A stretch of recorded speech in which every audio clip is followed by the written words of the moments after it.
Assalamualaikum warahmatullahi wabarakatuh. Perkenalkan, nama saya Nurmila. Saya dari Prodi PGMI STAI Miftahul Huda Subang. Dibuatnya video ini untuk memenuhi tugas mata kuliah Ulumul Quran. Adapun tema yang akan saya bahas kali ini yaitu apakah kitab suci yang Allah turunkan sudah memiliki lafaz yang jelas, misalnya bahasa Mandarin atau bahasa Betawi. Kalian teman-teman bantu jawab di kolom komentar ya. Baiklah, mari kita garis bawahi kata lafaz. Lafaz sendiri memiliki arti ucapan, yaitu menurut Kamus Besar Bahasa Indonesia. Sedangkan menurut pembahasan lain yang telah saya baca, lafaz adalah suatu sebutan untuk susunan beberapa huruf atau abjad yang memiliki arti. Apabila susunan huruf atau abjad itu tidak memiliki arti, maka itu tidak bisa disebut dengan lafaz. Kitab suci yang Allah turunkan, baik itu Al-Quran atau kitab suci yang lain, sudah pasti memiliki lafaz yang jelas.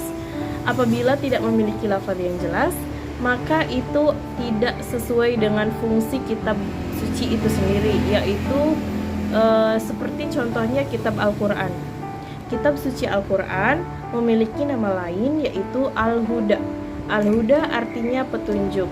Kitab suci Al-Quran sebagai petunjuk. Apabila kitab suci Al-Quran tidak memiliki lafaz yang jelas saat diturunkan, maka tidak bisa dijadikan sebagai petunjuk kita sebagai umat muslim yang membaca kitab Al-Quran setiap hari insyaallah.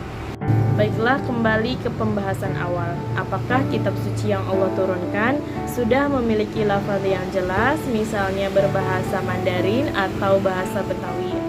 Seperti yang kita ketahui, 4 kitab yang tadi ya, selain kitab Al-Quran, itu 3 kitab yang lain diturunkan hanya untuk kaum-kaum tertentu. Misalnya seperti kitab Zabur diturunkan kepada Nabi Daud alaihissalam hanya untuk Bani Israel saja. Kenapa? Karena kitab Zabur tersebut berbahasa Qibti, di mana bahasa Qibti itu adalah bahasa orang-orang Israel.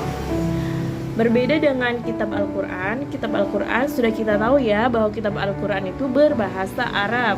Kenapa sih harus pakai bahasa Arab? Karena supaya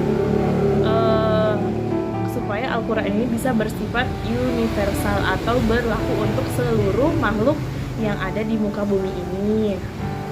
Atau sesimpel ini ya, karena kenapa Al-Quran menggunakan bahasa Arab?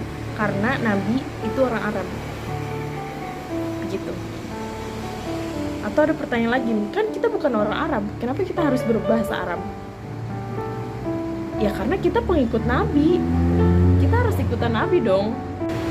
Terlepas dari apapun bahasa kita, bagaimanapun cara kita mempelajari Al-Quran dengan bahasa apapun, itu tidak akan merubah fakta bahwa Al-Quran berbahasa Arab.